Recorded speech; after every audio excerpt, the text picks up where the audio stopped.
Hey BookTube, it's Kim at Middle of the Book March, and this is my bookish week for Saturday, May 27th. I'm getting better at this. It's been almost 4 years on BookTube. I'm getting better. So, I'm tired. It's Friday, early evening, as that Fridays are when I film. It's a little later than I normally film for my Saturday videos, so I'm a little tired. I don't know if you'll notice. It's fine if you do. I'm freely admitting it. And I didn't have that busy of a week. Yeah, no, I don't know. It's supposed to be a hot weekend here. We have a 3-day weekend in the US for Memorial Day on Monday. And it's supposed to be like 89, 90 in my area on Saturday. Whew. Okay, so we'll think of some fun activities to do on the inside. On the inside. Yeah, that's about it. I don't really have anything else to report. I really don't. Things have been pretty slow. Pretty slow. Okay, that's enough. That's enough. I finished 4 books last week. However, I can only really discuss 2 of them in detail. And because the other 2 are read-alongs, and I haven't discussed them yet with my buddy or my group, so well, I'll go over them. This one is Maybe You Should Talk to Someone by Lori Gottlieb. This is the group read for Mental Health May with me and Marilyn Maya Mendoza. And we both finished it. I think Marilyn liked it a little bit more than me. I liked it. It was fine. It was actually a pretty light read. And I'll talk more about this in our wrap-up video. We're going to get together and hopefully film a Zoom video together on Monday, and I hope that it works. I hope that I can record it successfully and present it to everybody as a wrap-up for Mental Health May. So we'll see how that goes. But yes, I did finish this last week, and we'll talk about it in our wrap-up video. I also finished The Namesake by Jhumpa Lahiri. This was the Blind Eye Book Club selection for May. And I don't really want to talk about I want to talk about it, but I'm not going to because we haven't started our discussion yet of the book. So we'll be starting that this weekend, and I will present my thoughts on this book in my next Bookish Week video. Okay, so I have 2 more books that I can talk about, so you're not completely bored watching this video. I read a graphic memoir. Okay, this book is billed in a very weird way. This is Dandelion by Gabby Hanna. Gabby Hanna is an internet personality and a recording artist. And this book is billed as poetry, and I think some of it is a little bit of memoir-ish material. There's artwork. It's a graphic presentation. I'm not going to say novel or memoir because it's neither. There's a lot of different types of artwork, and some, I'm going to say it, some pretty basic artwork, pretty basic drawings. But Gabby Hanna, this is, I believe, her 2nd or 3rd book, and I was just really pissy finishing this book. I really was. This is billed as poetry. This is not poetry, people. Poetry is not a bunch of tweets strung together on pages of a book. That's not poetry.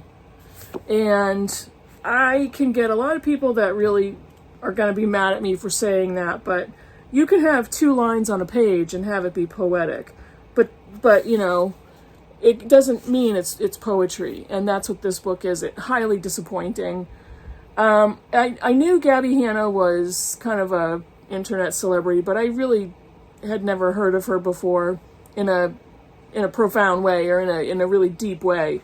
But I was interested in this book because it says in its summary that it has themes of mental health and disordered eating, disordered body image, all of that kind of stuff. And it quite possibly did. I might have missed it because the majority of the text on the page, I don't even know what to call it, talks about broken relationships or old relationships, or the way that boys or men have treated her in the past. I was really let down by this, and it was very basic, and I was like, where's the strength in this book? And I have to say, there were a couple of pages, a couple of poetry presentations that I enjoyed. But the strongest part of this book is the very end. The very end of the book, she talks about her actual life in a way that makes you think you are reading her memoir. That was the strongest thing about it. And the heading of the section is Stories I Have to Get Drunk to Tell. That is a quick, 10, 15 pages that reads like a memoir. And that was the strongest portion of the whole book, was the last 15 pages. She could have written an actual memoir and had it be really wonderful, but this was awful. It was very awful. The only reason I gave it 2 stars was, there was a little bit of strength in there towards the end, and a few pages in the beginning and the middle that I thought were strong, but other than that, it was an awful book. It was really poorly done. And I think, when I read a book that I hate, and I go online and I look at other reviews of it, and the other reviews corroborate what I thought, that makes me, it's satisfying, but it also confirms for me what I'm thinking, because maybe all the time I'm thinking, maybe I'm an outlier, maybe I'm an exception, but no, not with this book, I'm not an exception. And it's too bad, because I'm sure she has a lot of artistic potential, and wish her the best. So, the other book is Girl Interrupted by Susanna Kaysen. This was in honor of Mental Health May, and I actually found this, almost brand new copy at a library sale for $1. And I wasn't even planning on reading this for Mental Health May, but I just happened to grab it, and it's perfect for the themes. But dang, this book, it was published in 1993. But this describes her experiences starting in 1967, being hospitalized for a severe mental illness. At the time, in 1967, they wrote down in her records that she had a character disorder. But what she most likely had was a borderline personality disorder, which is what it's known as today. And that can encompass a lot of different disordered behavior, suicidal behavior. And that's exactly what she suffered from. She had tried to swallow a lot of aspirin, but she was discovered by her mother and was sent to a psychiatrist who, in her own words, met with her for about 15 to 20 minutes, put her in a cab, sent her to McLean Hospital in Belmont, Massachusetts, where she spent 2 years of her life. And it was from the ages of 18 to 20, so she was chronologically an adult, but she didn't really put up any resistance to being driven in a cab to a psychiatric hospital. She had no idea what was going to happen to her. She did not voluntarily walk up to the doors of McLean Hospital and ask to be checked in. She was sent there. She was told what to do by a doctor, and she did it, and had no clue what was going to happen. She didn't know if she was going to get any help, and she also didn't know what she was getting help for. She had no idea. She knew she felt bad, but that's the only insight that she gives the reader at the beginning of the book. Because what she does very, very quickly is dives into her life locked up in a psychiatric hospital for 2 years. And I say locked up because when you're admitted to a psychiatric hospital, you're not allowed to leave anytime you want. You are, even if you're voluntarily checked in, doctors will monitor your progress, and they won't just allow you to walk out the front doors without care, without a diagnosis, without a recovery plan. And so that's where she stayed. It's almost unheard of for a person to stay in a hospital for that long these days, considering her diagnosis. She, looked to be pretty high functioning, but when you read the book, when you read the account of her days in the hospital, you can see the disordered thinking. You can read on the page why she's there. You can read what the doctors are trying to help her with, and the another fascination for me is there's no mention of her family. You know, there's mention of her mother and parents, but not while she's in the hospital. And I'm not going to say too much because I don't want to ruin the book, spoil the book. But this is a memoir of her experiences. I thought it was excellent. I have not ever seen the movie with Winona Ryder and Angelina Jolie. I'm not sure I want to, but I really wanted to read this book. And one of the pages I did mark because the way it's written is it's written in vignettes. So the chapters are very short. It reads very much like an essay collection. And a lot of the chapters are much shorter than others. And within each chapter, she's writing about a different situation. Or she's writing about other young women who are admitted with her. And so she's kind of detailing their lives. She's talking about other patients and what was wrong with them. She's talking about her medical experiences. And so every chapter is a little bit different. It doesn't really pick up from the last chapter. But this one, the title of the chapter is Velocity versus Viscosity. And she's talking about what sounds like bipolar disorder.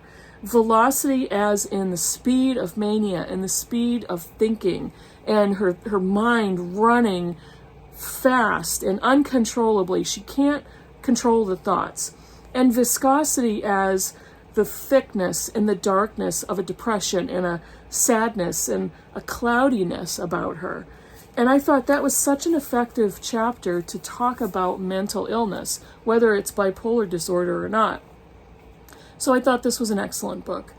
And really glad I found it, really glad I happened to pick it up and read it. It's very short. It's, not even 170 pages. I do have to say, though, if you do have a mental illness and you are triggered by reading certain material or topics in books, this probably would be a book for you to avoid because it's pretty heavy with trigger warnings for all different types of things. So keep that in mind, but it's an excellent, excellent memoir. I'm so glad I found it and read it, and it was a great addition to Mental Health May. So what am I currently reading? I am currently reading, I've gone back to the Unabridged Journals of Sylvia Plath, and that book is so long that will be something I'm going to read a little bit at a time. Not just because of its length, but because the woman was brilliant, and the writing, even in her journals, these were her journals. These weren't meant for publication. The writing is brilliant, and I'm reading it in a combination of electronically and on paper. And when I'm reading it in my Kindle, I so far have about 70 highlights, and I don't even think I'm 15% through the book. So it truly is brilliant. Now I'm going to be reading a little bit of that at a time. I'm also listening to a memoir by Billy Porter, Unprotected, and he narrates the memoir. It's fantastic. If you don't know who Billy Porter is, he is a flamboyant, fantastic black gay man, entertainer, fashionista, singer, artist. He is just fabulous, and I absolutely love listening to him narrate his memoir. It's pretty brutal. He's talking about his unprotected childhood and his rise in his artistry and his career. It's just, I'm absolutely loving it so far. So I have to say, though, I'm losing the luster of audiobooks is losing. What am I trying to say? It's Friday and I'm tired. So audiobooks are losing their luster for me. There we go. I figured it out. But I think it's because I'm picking poorly. I picked up 2 audiobooks about depression, thinking that they were going to be really good and informative and lively. And one of them was written from the point of view of a young Australian man. And I just could not get into that one because he sounded too much like he sounded like a very healthy, blonde, tanned, outdoorsy kind of a dude. And he was talking about depression, but in the way he was speaking about it, he was talking more about something you can get over, something you can cure, and I wasn't there for that. The other book, I'm not going to say the authors or the titles because I DNF'd them pretty quickly. The other one was a woman talking about depression in a situational way. She wasn't discussing being diagnosed with clinical or severe depression or depressive disorder. She was talking about being depressed by something that happened in her life. Now, what I have to say is there are certain life events where it is normal to feel depressed. When somebody dies, when you are experiencing grief, when you've lost something important in your life, when you've lost a job, when you've lost a marriage, when you are dealing with a sudden death of somebody who took up space in your life, it is normal to be depressed, to feel depressed about that. It is normal to feel sad. It is normal to feel grief. It is normal to have to work through those processes, possibly for a long time. But those can be managed and possibly cured once you're willing to go through the job of processing it, talking about it, getting support. You start to learn how to live with that event that happened to you. But if you're diagnosed with a clinical depression or a severe depression or a treatment-resistant depression, it's not a matter of do this and you'll feel better. It doesn't happen like that. So I got very frustrated very quickly with the book and I DNF'd it.